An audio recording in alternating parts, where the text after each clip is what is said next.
जो ये डोडो है, डोडो एक्चुअली मॉरिशस का एनिमल है। इसमें जो इसके जो विंग्स थी, एक्चुअली इसमें विंग्स थी लेकिन ये उड़ नहीं पाता था डोडो डोडो इसीलिए ये ख़त्म हो गई इसकी प्रजाति मॉरिशस में। हाँ, पास्ट बिफोर 20 ईयर्स बिफोर यहाँ पे एक टीम आई थी मॉरिशस की।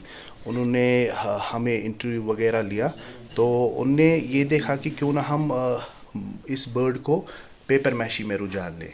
तो फिर हमने आज से 20 ईयर्स पहले हमने डोडो बनाया, उनको सैंपल दिया। अभी तो ये ऑलमोस्ट 10 लाख 15 लाख में ये इसकी बिक्री होती है आराम से डोडो की।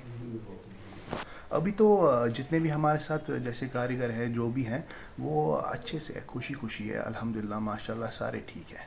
कोई इशू नहीं है अनएम्प्लॉयमेंट का। अभी हमारे घर की बात कहे या कारीगर की बात कहे, सारे खुश हैं, कोई इशू नहीं है।